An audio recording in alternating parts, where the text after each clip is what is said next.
Hey there, folks. It's your buddy, Mike Messier. That's me. Never mind me. I'm just looking around. Um, so I'm going to kill the light. We intimate discussion. Double header, folks. I just gotten back from a long journey, a long road trip. I fell behind on films. You know me. I typically like to go see all the movies in the cinema. I'm not a stay home and watch movies on TV type of guy. I like to go to the movie theater. So today, um, the first movie I saw was Wolf. Wolf. Um, First of all, I thought it was going to be like a remake or a reboot of the Jack Nicholson 1994 movie, which oddly enough I was just discussing yesterday. But it's not. It's a totally different story. Uh, I didn't even know this was a thing. I thought I heard a little bit about it on the Joe Rogan show. Yes, I know that's what guys say. Um, but it was a good movie, and it's about this species dysphoria. I don't know if you've heard of species dysphoria. I didn't until tonight. Like I said, I thought I heard a little bit from Joe Rogan about it, but I never looked into it until tonight. But now I feel like I'm not a gender dysphoria, a species dysphoria expert, because I did some research after I saw the movie. I went on the old YouTube. I looked into species dysphoria. This is a condition where people think they're not human beings. They think that they're another species. And if you're like me, when you first heard of this, you might think it's a joke or something. But I watched some videos by people who are trying to explain this condition. A woman, I believe, a short film called Bird, about a 4 minute and 55-second film, apparently created by a woman who feels like she has this and she thinks she's a bird or should have been born a bird. And it's pretty interesting. Good little short film if you can find it. The species dysphoria film Bird.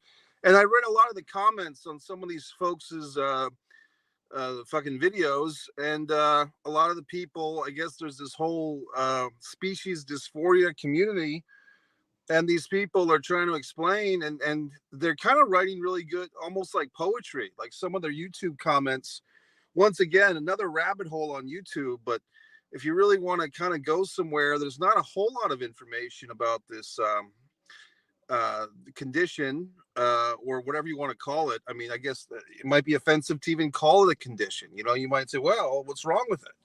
I don't know, folks. I mean, you tell me what you think, because I'm kind of just still kind of stunned by it, but I try to be an open-minded guy, and if people feel that they're a bird or feel that they're a dolphin or a wolf, a lot of people have these, like, it seems like red wolves and different types of wolf are really popular amongst the community of people that are going through this situation. I'm trying to be respectful. I mean, there's a part of me that's kind of like, what the fuck? But I'm just being honest. It's new to me. If this is something you've experienced, feel free to leave a comment. I'm not trying to insult anybody. I'm just kind of in shock. And I can imagine, but I read some of the poems. I feel like calling it poetry. There's some guy running around like an asshole in this parking lot, but that's okay. I feel like it's like poetry. Some of these people are writing these YouTube comments trying to explain how they feel about their lives, and unfortunately, some of these folks are also expressing feelings of suicidal tendencies because they don't feel like they belong. And so I would give a word of encouragement to these folks. Look, we all feel fucked up these days. I'm pretty much satisfied with being a human, but I still feel odd and miserable. And I have a range of emotions that go from poor to great. Sometimes I feel good. Sometimes I don't. But there's no reason to quit. Stick around, see what happens. Maybe things will get better. I don't know. But I'm just trying to be encouraging to these people that, I'm not mocking them. But a thing that's cool about this movie, Wolf, is that this whole topic that I never heard of or thought of, just a sliver from, like I said, I thought I heard Joe Rogan mention it in passing, but I never looked into it. Maybe I thought he was joking. But this movie, Wolf, it's basically like the One Flew Over the Cuckoo's Nest of species dysphoria. So if you remember One Flew Over Cuckoo's Nest, One Flew Over the Cuckoo's Nest with Danny DeVito, Jack Nicholson. I think Michael Douglas actually directed that, won the Oscar for that as a young guy. Nurse Ratched, Big Chief.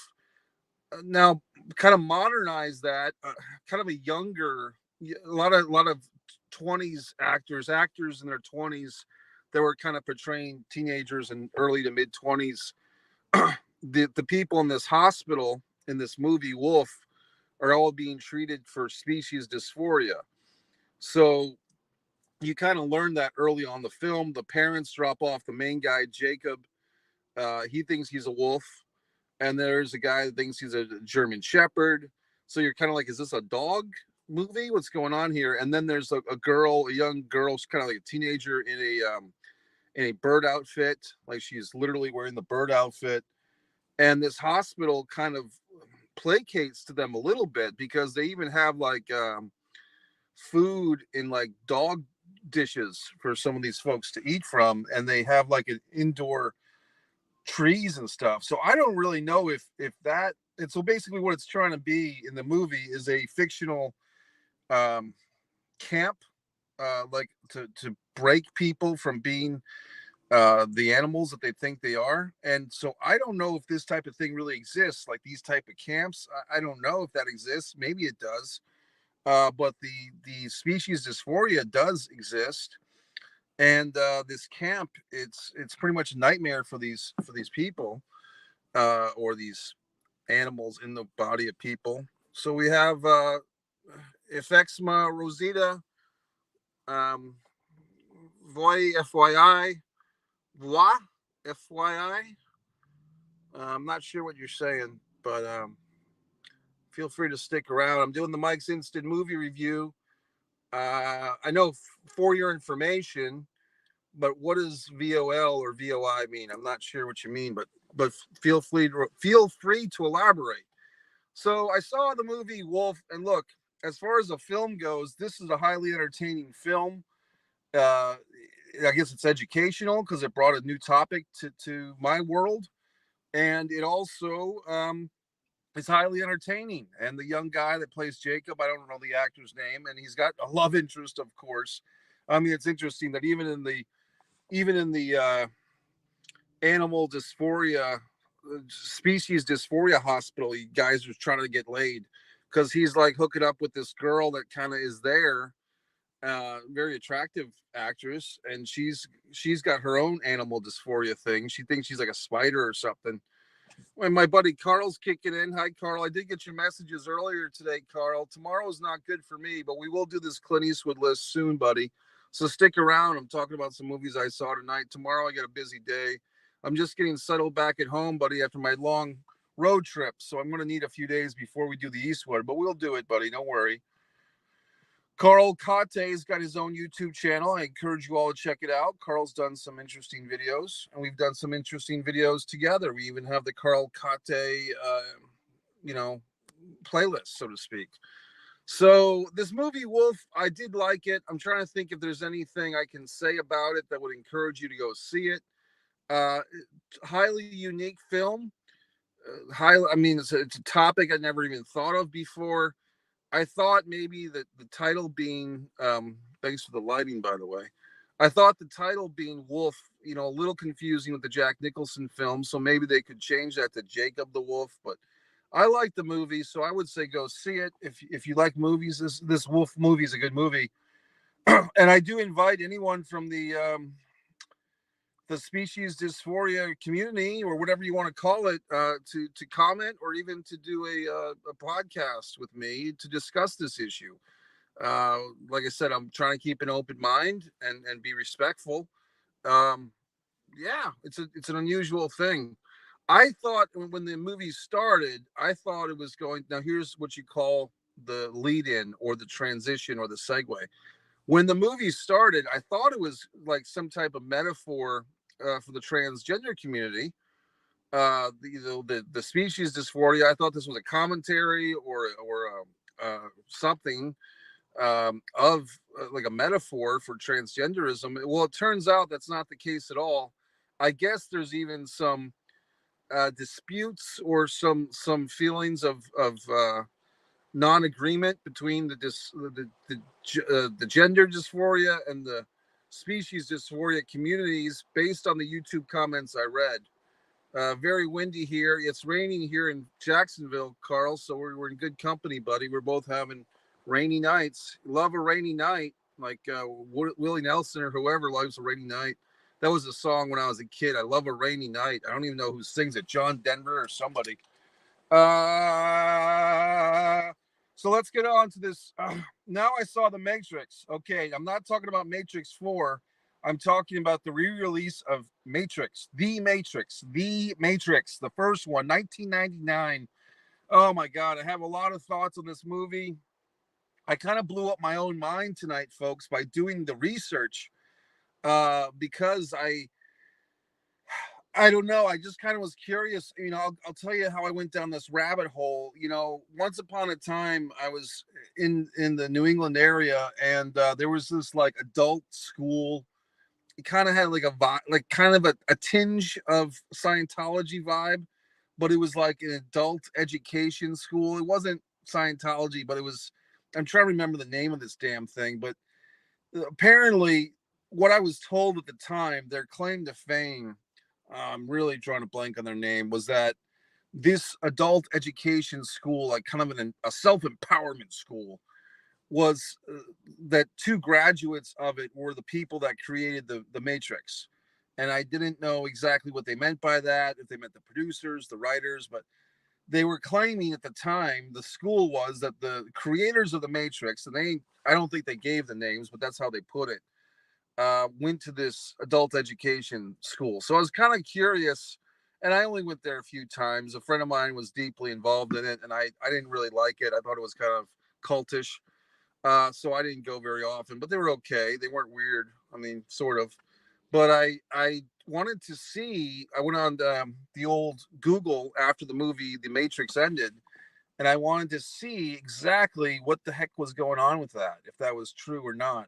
So I look up Wachowski. At the end of the Matrix, they say the Wachowskis. They have the names up there, and then I Google the Wachowskis, if I'm saying their name properly, and it's the first thing I see is transgender. The Wachowski brothers are now the Wachowski sisters, and I'm saying, what? What's this? And I guess this was a big story that I missed, and I don't know where I was. I don't know why I didn't know about this, or I guess why would I know? I mean, but I don't know if you knew. If you did, great. But I mentioned it to a couple of friends of mine in the old texting, and they said, "Oh yeah, this is an old story. Where have you been?" So I don't know what the fuck. I mean, but it's interesting. Both brothers that wrote and directed The Matrix and did a bunch of other movies, Bound with Gina Gershon, and other movies.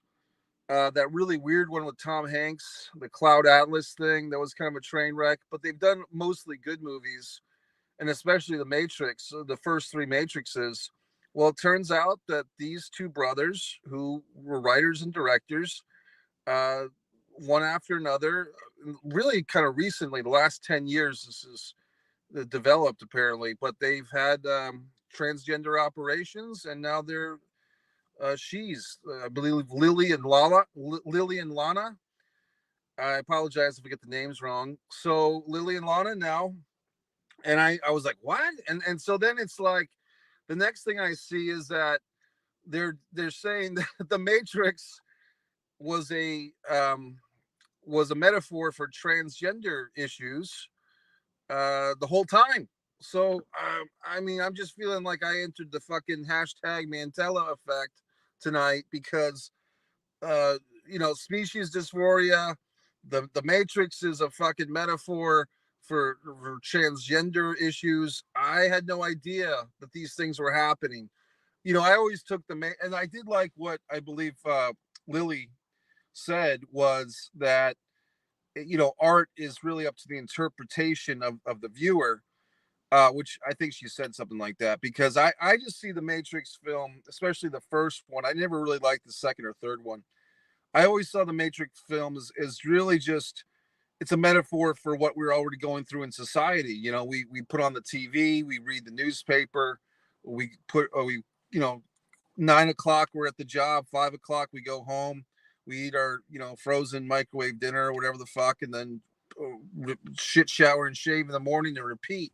And many people live like that and they hate it. So I always took the Matrix as being like a metaphor for just the human condition of being as Lawrence Fishburne. Awesome job by Lawrence Fishburne in this fucking movie. I don't know if this new Matrix, it seems like it has a Morpheus, but it's not Lawrence Fishburne. I guess he's been aged out. I wish Fishburne was able to do this Matrix 4 because what a fucking great actor he is, Lawrence Fishburne. I don't know, want to say underutilized a little bit. I mean, I think he never quite. I mean, look, Denzel's kind of on a plateaued all his own, but I mean, I like Lawrence Fishburne. If you ever saw School Days, Lawrence Fishburne does great in that. Great actor. But anyway, him as Morpheus is a fucking classic. Keanu Reeves, it's kind of funny because he has a whoa in this movie. He says whoa, which was kind of like Keanu was the whoa of film, and Joey Lawrence was the whoa of television. The movie kind of brought me back to the 90s, to be honest with you, and I kind of enjoyed that. The music, there's like a scene in the movie, it's kind of like a goth scene, a goth club scene, which really was pretty something you would see in Providence in the 90s. And I think there was a club called Club Hell in the 90s in Providence. So I like the goddamn movie. What can I tell you? Feel free to comment, anyone, if you have other thoughts on these things that I'm discussing. I like the fucking movie. It was on IMAX. The movie looked fantastic. This is a sci-fi classic. The movie looked great. It does. It's one of those movies that maybe has one twist too many. Like, I don't know if there's a really classic case. What's that movie with the spinning top? Inception. Was it Inception with Leonardo DiCaprio? I always say the name wrong. Is it Inception or is it something else? Where he's spinning the fucking thing. I feel like there's some movies that have like one twist too many. You know what I mean? And I like kind of like a Japanese wrestling title match. You know, one too many false finishes. And I kind of feel like the Matrix maybe like 10 minutes too much. But who am I to judge? I like the movie. It looked fantastic, like I said. Oh my God, Carrie-Anne Moss, what a beautiful woman. And I'm watching this movie and thinking of Trinity, the character that Carrie-Anne Moss is playing, and I'm just thinking, my God, this is a gorgeous woman. Where is this woman gone? Who is this lady? Who is Trinity? I couldn't remember. Then the movie ends and it says Carrie-Anne Moss. I says, oh yeah, I remember that name. I'll be honest, I don't know what other movies she's done. I'm sure she's done a bunch of other big movies. Probably movies that I've seen. I just have a thing where sometimes people's names don't click with me. Like, you know, sometimes they do and sometimes they don't. But Carrie-Anne Moss, gorgeous woman, beautiful eyes, and a great actress too. I thought she did great in this movie. And Keanu, I thought he was great. So I enjoyed The Matrix. And then you know, I love the fucking Prodigy music and all this goddamn stuff in the Matrix. And then I find myself going down this rabbit hole of holy shit, the director writers of this movie, which I guess they didn't do a lot of talking to the press. But apparently, like I said, there was these rumors that they were doing transgender, and then they did. And now they're saying it's the whole Matrix movie was a fucking metaphor for what they were going through. So they made a hell of a fucking movie, and I will probably go see. I'm sure I'll go see the fourth one. So what a mind blowing day for me, folks. I mean, I didn't know anything about species dysphoria. I didn't know that the Wachowskis had transitioned. So everything was just very big for me in the last 5 or 6 hours. I'm kind of in information overload because I did not expect these things to be happening. I guess I don't even know I guess I would say that the species dysphoria thing is probably just it's such a weird. I mean, I hate to say. I mean, I'm not trying to insult people by saying it's weird, but it's weird to me that I'd never heard of it before. That's what I'm saying. But like I said, I watched some of the videos on species dysphoria, and I was kind of touched. If nothing else, some great poetry by these people. Can I use the term people? Is that insulting? Fuck, I don't know. But these wolves. But here's the thing, though. I would say this: if you feel like you're suffering from species dysphoria, but yet you're writing this beautiful poetry in English about your condition or how you feel, you're using like human words to describe the feeling of wanting a feeling like you should be a bird or a leopard or a gazelle.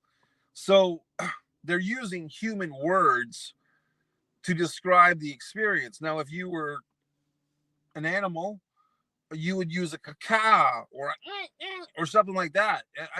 And I guess I don't know. I'm just saying, like, for people that feel like they're animals, they're pretty fucking good poets or writers. It's a compliment if you can see it for such. I guess the other thing, folks, with this fucking species dysphoria is that some of these folks feel like they're like a mythological creature. But I guess, I mean, when at some point, and this is where people kind of go, it's like, can you think that you're a computer? You know, like, hey, I'm a Wawa gas station. That's what I am. You know what I mean? And I'm not trying to insult or whatever the fuck, but it's kind of like, I don't know. I don't know. Like I said, I'm not trying to insult people, but at the same time, I can see where people can get kind of go down that path of, hey, are you going to be your VCR? Are you going to be a Blu-ray disc player? You know what the fuck? But I guess it's the rules are you have to be a fucking uh, living being, you know, at the very least. I don't know, man. It reminds me. Somebody told me something that some people think that dogs should be allowed to vote. I'm not so sure about that. I think that was like an extremist vegan thing. Thinks that dogs and cats should vote, but do you have to be a certain age as a dog? You know, as if a dog's going to vote, um, at what age does the dog vote? In human years or in dog years? And now it's apparently you used to say that a dog's years was times 7. Apparently, it's actually the first 2 years are times 7, and then after that, it's times 5. So I guess like when a dog is 3, they have the right to vote. But I kind of live with a 3-year-old dog. I don't know if I trust her to vote. And how do you know who the dog's gonna fucking vote for anyway? I mean, raising a paw, putting the paw print on the fucking paperwork. And look here, I guess I'm going down that path that the fucking species dysphoria people were talking about, that they feel like they're being mocked. And I guess I'm not trying to do that, but I feel like I am doing that. It's kind of a defense mechanism. When you don't understand something, you make fun of it. But also my videos, they're supposed to be humorous as well. So I'm not trying to come here with a fucking lead pipe and smack shit upside the head with this fucking species dysphoria thing. I'm trying to entertain myself and entertain the viewers. Yet it's just new to me. So like I said, anyone who's suffering from this situation, or maybe you're not suffering, maybe you fucking love it, I don't know, feel free to reach out. We'll do a conversation and I'll be as respectful as I can be and discuss these issues, this fucking species dysphoria. Okay. I'm trying to think if because I'm trying to think if I ever really had like a species dysphoria moment. Probably not. I mean, like at times I can probably most identify with a house cat, like just like to sit around and, you know, just sit around the house sometimes and sleep. And I like cats, but I don't consider myself to be one. And I like dogs as well, but I don't consider myself to be one, you know. And I feel like certain things, you know, I typically walk a dog, you know, a specific dog quite a bit, and I feel like the dog and I connect in some ways, but I don't feel like I'd rather be the dog than myself. I feel like I've got the better end of the deal. I'm the one carrying the leash, so to speak. You know what I mean? And this dog is shitting on people's lawns. So I feel like I've got the better end of the deal in that. As far as everything else, species dysphoria, I guess I'm still fucking head ringing from that. I don't know what to say. Uh, Although I will just say that, like I said, if you go down the rabbit hole of species dysphoria, read some of these YouTube comments before you pass judgment, because I really found myself respectful of their writing and the way that they were expressing themselves and being honest, and they have their YouTube names on there. And like I said, a lot of wolves, like that seems like be like the like everyone wants to be a fucking wolf. No one wants to be like a housefly that dies in 2 days. You know what I mean? Like no one's like, yeah, you know what? I'm roadkill. You know what I mean? Like, what's a shitty animal? Like, what's an animal that people don't like? You know, like I'm a common ant. Like I'm a fucking a little brown ant or a little black ant. Nobody says that. Everyone's a fucking wolf. You know what I mean? I mean that is true though. I mean for my species dysphoria friends, you know what is it about us? We all want to be wolves. You know, like nobody wants to be a fucking one-legged squirrel or a fucking, you know what I mean, a fucking two-headed snake, or like no one wants to just be like a fucking canary or some, I don't know, what's a shit animal? Like what's low on the totem pole of these fucking things? You tell me. A quail? I mean, is anyone saying I'm a fucking quail? I mean, I guess you'd have to get pretty complex, but like I said, the wolves seem to be pretty popular with the group. So anyway, folks, I did see an article online about this situation. A guy who claimed that he was like fucking he identifies as a raven and as a vampire at the same fucking time. No, I mean, I like ravens. I fucking do. I even have a tattoo of a raven, but I like vampires. I mean, Disregard the Vampire, a Mike Messier documentary, for crying out loud. But yet I don't feel like I don't feel like I'm either one, but that's me and that's not them. So I mean, that's the other thing, folks. We all kind of do this. Like if we hear about something unusual to us, we kind of say, well, that doesn't make sense to me, so therefore it can't be legitimate. Well, fuck you, because to that person it is legitimate. So, you know, like I said, I've been through this ringer with people. I mean, there's things that I like, pro wrestling. Someone might say, well, pro wrestling's bullshit. You know, I hate it. But for me, I like it. So who am I to fucking judge if someone thinks they're a goddamn squirrel or a fucking Rocky Raccoon? Who am I to fucking tell them what to do? Um, but it is interesting to me, and I'd be happy to, like I say, further this conversation. Well, folks, I guess that's about it. Tomorrow I have a couple of medical issues to attend to. There's nothing life threatening. I'll be fine. But I know Carl wants to get a video going. We will. The best Clint Eastwood movies, Carl. I am looking forward to it. But tomorrow it's a medical day for your buddy. I have to go into the shop and get my batteries charged, like our president, Joe Biden. I kind of, you know, when Biden was running for president, his last 6 months or 6 weeks or whatever, it seemed like they had refreshed his batteries. I kind of feel like he needs a battery refreshing now, to be honest with you. And like I was saying the other night on one of these things, where's Our Lady? Where's Kamala? I thought she was going to come in and do all these wonderful things. Haven't seen much of her. I would like to see Tulsi, if I'm getting her name right, Tulsi from fucking Hawaii, Aloha. Very attractive lady, but also a very smart lady and a military lady. She's a Democrat, but she's got a lot of conservative values as well.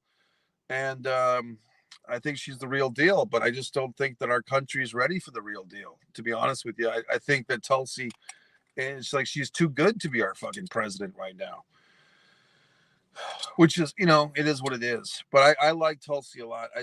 I would like to see her fucking be the president, to be honest with you. And if you don't know who I'm talking about, look at her, Tulsi Gabbard. She actually took Kamala to task in one of those Democratic debates, and then I think she was kind of blackballed by the Democratic Party, from what I understand, because she was, you know, going after him, which I thought that's the idea of these debates. Anyway, folks, what a night. What a day. I feel like my mind has just grown and grown and grown. This Wolf movie, the Matrix revelations. I'm looking forward to the Matrix 4. The Wachowski sisters, Lana and Lily, made a great movie. Um, so credit to them and credit to the creators of Wolf and to all these actors, Carrie Ann Moss, Lawrence Fishburne, Keanu fucking Reeves. Whoa. There's my from one guy to another. Whoa. Woe for you, Kiana. I'm watching. I was at Wawa. I didn't do a Mike's Meals tonight. I tried to order. I'm doing a new thing where I'm ordering through apps. I'm trying to be Mr. fucking app. Like, I know that's a thing from 5 years ago or 10 years ago, but I'm just kind of learning. I'm a little behind, folks. Here's the glasses for you. Damon Campenna, big fan of the glasses. Um, for me, uh, the Wawa app thing was kind of shitty because they made the food so fast. I went into the Wawa to pick up my food and I stood around for like 15 minutes. And then the lady's like, "Oh, are you Mike?" I'm like, "Yeah." She's like, "Oh, I had your food out 15 minutes ago, but you didn't answer because you weren't here yet." And then she put the food to the side so I didn't see it. So my fucking food got cold. It was still okay. But then they forgot the other thing, which was this chorizo, egg, and cheese sandwich. So they had to make it on the spot. And that came out sizzling hot and it was great. It was actually a really great chorizo, egg, and cheese sandwich. However, I didn't have all my food like hot at the same time. It was still good though. I've just learned, folks, just not to complain anymore. I used to be one of these fucks that would complain about everything. I used to write letters to businesses about their employees and try to help with my fucking suggestions about conflicting audio issues and customer service problems and all that shit. And I've just learned that nobody gives a fuck anymore. We're just lucky to have a gas station to be open. We're happy to have a movie theater be open. Fast food, just happy that anything's open at all, to be honest with you. And the days of me complaining about everything are over. So I mean, the fucking customer service industry has just breathed a sigh of relief because their number one critic, me, has retired. I mean, I'm just a happy fuck now that we can go anywhere and do anything, to be honest with you. So I encourage you fine folks to go see movies. As Carl says, it's very windy here.